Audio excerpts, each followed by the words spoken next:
I hate when broke men try to talk to me. Oh, I'm crashing out. I'm crashing out. You don't think I'm special. You really don't. Because if you did, you would not talk to me. You would lock in, okay? Something you're clearly unfamiliar with. You would understand that I deserve gardens. I deserve a princess carriage, a princess castle, and some caviar. So why the fuck are you trying to talk to me with your...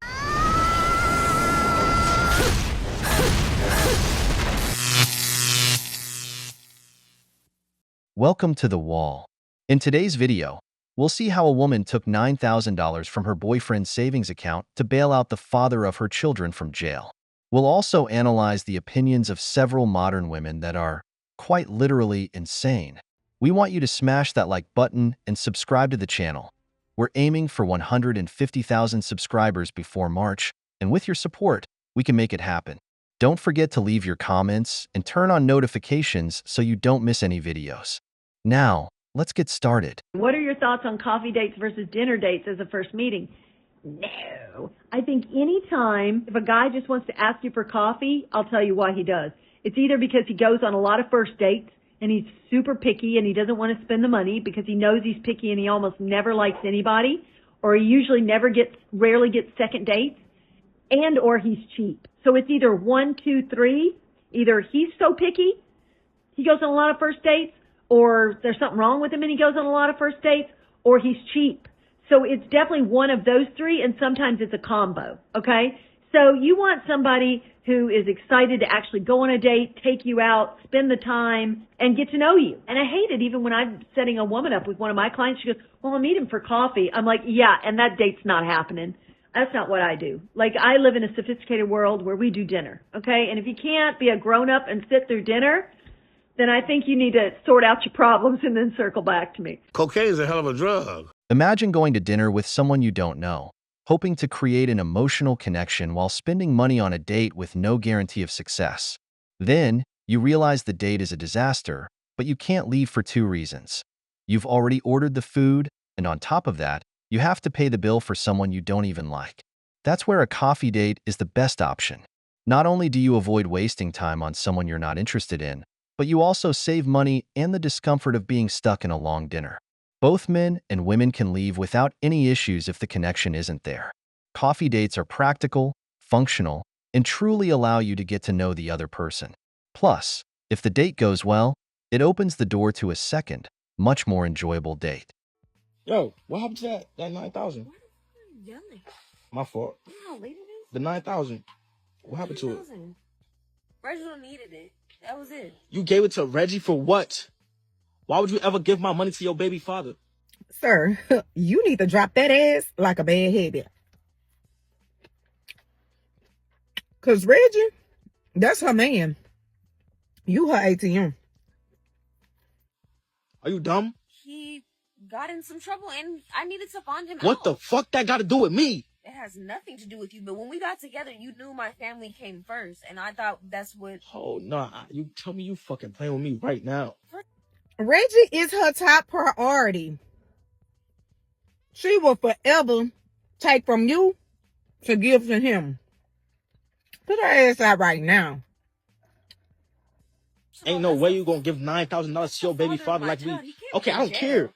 He was in jail? So you bailed him out with my money? Are you insane? Why are you yelling? Girl, you playing a dangerous game.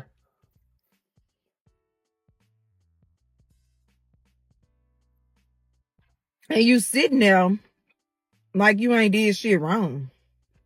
Cause you crazy. Call the police. You ain't even tell me the truth. You said you're gonna use it to handle some business. And that's that ain't some no business. I can't be a single mother. I'm here. Yo, nah, this is crazy. Well, take your ass back over there to Reggie.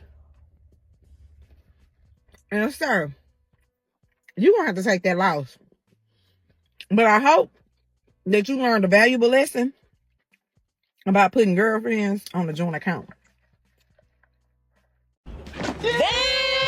She took $9,000 from him to bail out the father of her children, and she doesn't even consider him her man. In fact, she tells him she doesn't want to be a single mother, which means this man was never really her partner, just her personal ATM. Never, ever put all your accounts together. You can have a joint account for family expenses, but only emergency money should go there. not your life savings. It's insane. There are too many stories of men who, when they try to get a divorce, have their wives drain their accounts. Or worse, they use their money to support another man. Then there are cases where a man comes home from work only to find that his wife has taken everything and disappeared. Brothers, putting your future in someone else's hands is a mistake. Always keep your personal account and don't let anyone have access to it. If you really need a joint account, open one with your mother or someone you truly trust, so that in case of an emergency, your money doesn't just vanish. So 2024 is coming to an end. Here's a few things that I wish we would just leave behind, but I know some of these women just can't. In the nasty girl, nasty, up in the nasty, nasty, nasty. Is somebody gonna match my state? Is somebody gonna match my state? Bald is not really my thing. I think I can control it. maybe if we were 40 and like you were bald, then it would be like different. But we're like really young. Initial attraction. That was there anything specific? His face. Why would a man ever be monogamous to you when you go out and you sell your body to other men? I don't sell my body to other men. I sell my time. If I go to the club and guys pay me for my entertainment, They're not there because you're fucking amazing talking or you're educational. I can't talk about no other strippers, but for me, I'm not gonna lie, I have a personality on me. And at the end of the day, at the club, they love it. I don't saw somebody come pick me up before, but I looked out the window and it wasn't there. So I let them sit outside my house and I'm like, I'm not coming out. I'm not here. You know, I mean, What? I mean, it's not that. So how long was it the car? What made you just change your mind? The car, when I seen through that window, that wasn't adding up. And I'm like, I'm good. I'm not coming out the door. So the car wasn't right. It was May I ask what type of car we talking about? a Camry. La la la, whatever. La la la, it doesn't matter. La la la, oh well. La la la. Bitch, you better be joking. I'm just not gonna have a man's baby just to have a man's baby. If a man wants me to have his baby, I have two requirements. You're gonna get a tattoo of my face on your body because it's a body for a body. My body can change forever, your body can change forever. And my first present is either a car or a house, preferably both, but I definitely want a tattoo of my face on the other body, preferably stomach, because my stomach is gonna look different after a baby. So your stomach should look different too. I want a man 6'4", 65, or like a player, NBA player. Steve. I just want somebody, like I want his life to be the Bible. Like I just want somebody who's so obsessed with the Bible and so obsessed with Jesus and who understands and like you said, like who can teach us things. Yeah. Like I want my dude to speak in tongues and have tattoos. For 2025, can we please bring back some morals and values? God damn it! You can't make this shit up! This is so incoherent that I don't even know where to start. But if there's any woman watching this video, this is what men are encountering out there. This is what goes against the possibility of building a family, what affects children, and what makes men decide to stay single. We are in a cultural battle. Nowadays, in the West, it's almost impossible to find a woman with whom you can start a family and who thinks even somewhat rationally. They always have a problem for every solution, and then they wonder why men don't want to commit anymore. One of the hardest and most unexpected parts of being in a healthy relationship after a toxic one is learning to stop waiting for the other shoe to drop. Because when all you've ever had is love bombing and lies and manipulation, it is so hard to understand and accept that someone would genuinely want to do nice things for you out of the kindness of their heart. When they do nice things for you, it's almost like you're afraid to let yourself enjoy it. You don't want to let yourself love it or get used to it because all you've ever known is that it stops after a couple weeks. Or all there's ever been is ulterior motives. They did something nice because they were trying to hide something and cover up their guilty conscience. They did something nice with the expectation of something nice done for them in return.